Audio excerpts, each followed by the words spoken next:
Hamad, and it has taken a lot of my attention and time in the last few years in terms of really researching what it means to have an identity in the Gulf.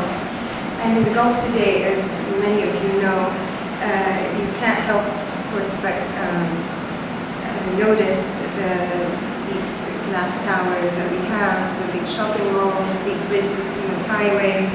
We have one of the tallest buildings in the Middle East, in Hamad. We have one of the biggest malls in the Middle East, the avenues. We export oil, but we import everything else. And we have one of the biggest carbon footprints in the world. We also happen to have one of the highest child diabetes rates in the world. I know this is not new to any of you. Obviously, people who live in Kuwait know this, and people who don't have heard this. But it is something that, to me, was a great concern. And for many years, I worked in a development agency. And this was the kind of, these were the kinds of things we had to think about. We had to think about development, sustainable development. How do you plan long-term for your country? How do you plan for your children's future? So obviously, this brings me back to the topic of heritage, which is kind of funny because for the future, you kind of have to look back. Why is heritage important to us? What can we learn from it? How does it empower us and help us tap into our inner resources? How does it help us innovate? How does it help us reconnect to who we really are and to our environment? So I'll start with a small personal anecdote, which obviously doesn't say much about me in terms of my cultural background, but it's so as I said, I was working for a big international development agency for over 12 years. It's called the World Bank. And we had a training session. At the time I was living in Thailand, and we had a week-long training. And the training was, amongst the topics we had to do in the training was a desert simulation. And so basically what they do is they put you in a group and they give you a story. And you have to simulate an actual incident that happened. And so the simulation that we had was that you are on a plane and the plane crashes. It's a small plane. It crashes in the Sonora Desert of the United States. You survive, but barely. So you're injured, it's 40 degrees, you're in the desert with nobody in sight. You have only a few liters of water left. Now obviously there's more than one of you. So the question they want to know, they are testing your judgment. What do you do in a situation like that? Do you stay and wait for someone to help you, or do you go? It is high noon. And at the time, everybody at the table knew I was from Kuwait, so they turned to me and they said, "What do you think?" And I, of course, blanked, and I said, "I really don't know. I mean, really, I am clueless as to what to do in a situation where I am put at high noon in the desert with very little water, because I was raised in an AC box, basically, in a house with air conditioning and, you know, all the amenities. And I don't ever remember going out to the desert in a condition that was, let's say, scary, or ever having learned from the desert how to adapt my lifestyle to the desert. So, in fact, we took the wrong decision, and we decided that we should go and look for the nearest town. And that was actually really the wrong decision, because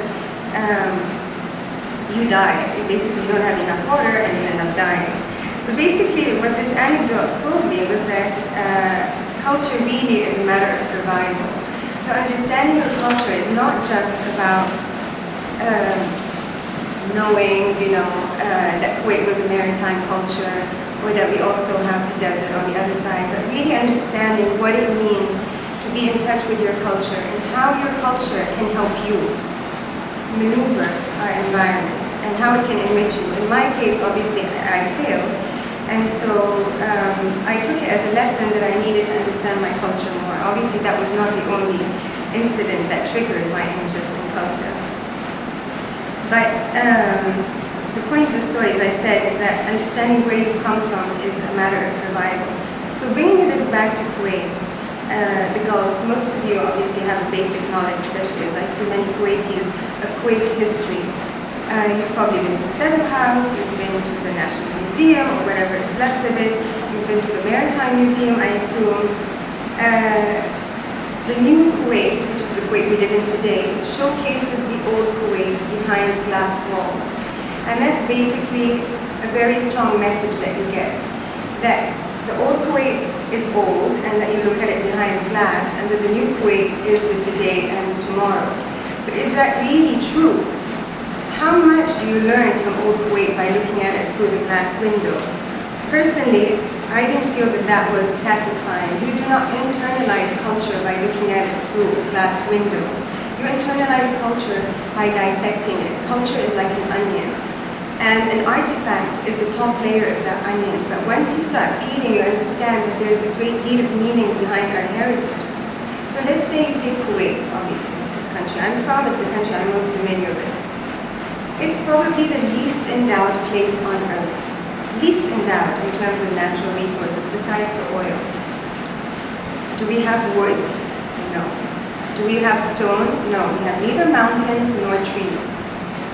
Yet, at some point in time, in the 17th or in the 18th century, the 19th century, we became a maritime culture. And how did we trade? We traded, we had boats. So you start to think, well, how is it possible that despite all these constraints, we managed to build boats in Kuwait? I mean, we didn't have wood, right? How do you do it when you don't have wood? It's easy if you have a forest in your background to start cutting the wood. But basically, the way I started looking at culture is that with constraints come opportunities. And I think that is the greatest message that I learned from understanding my heritage better. That instead of shying away and putting it in a glass window and pretending it is something that we need to divorce ourselves from emotionally, I look at it as actually something that needs to guide me in the future. If I want a Kuwait that is sustainable, a Kuwait that I can gift to my children, then it needs to be a Kuwait that is able to stand on its own 2 feet.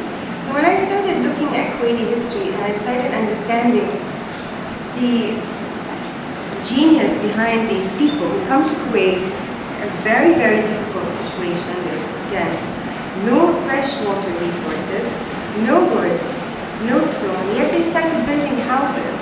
Well, how did they build houses in those days? Does anybody know? I know you know, so don't say it. Mud.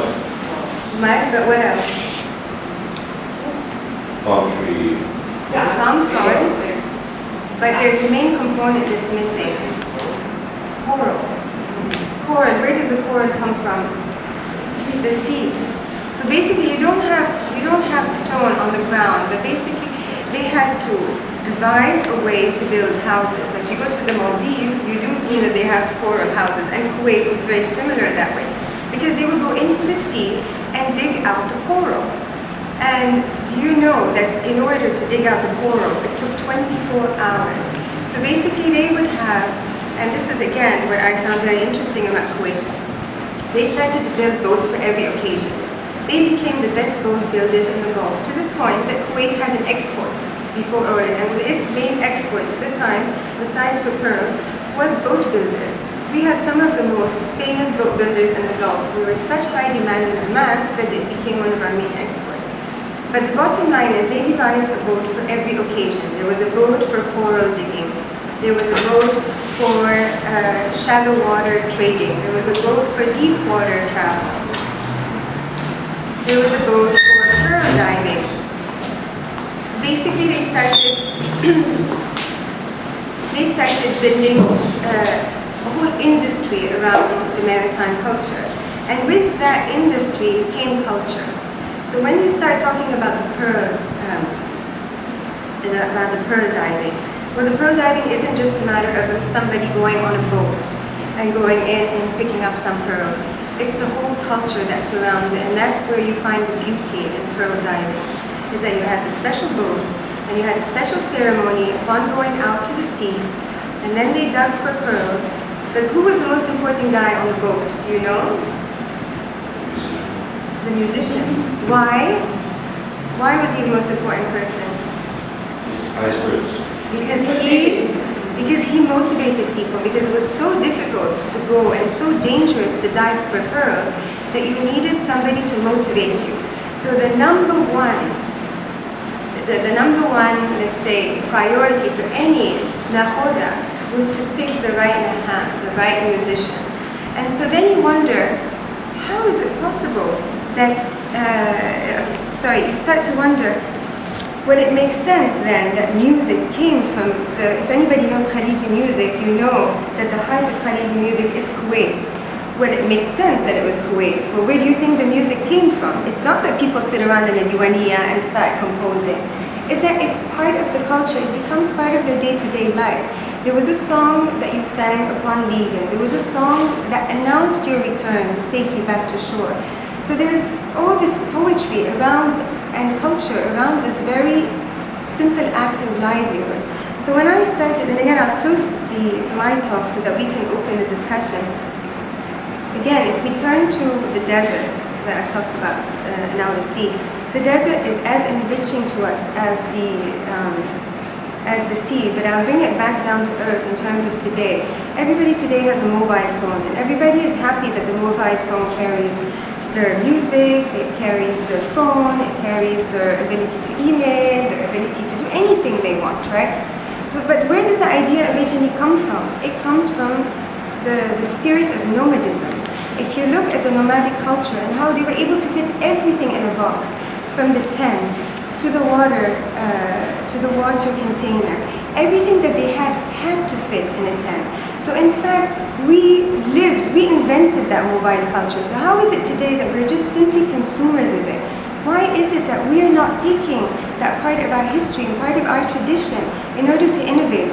I mean, I always say, if I were an architect, I would look at the tent as my model of development because it's connected to who I am. It's connected to my environment. I don't have to live with AC on 24 hours a day. You don't know what a headache it gives me, in addition to asthma and all kinds of other. Right?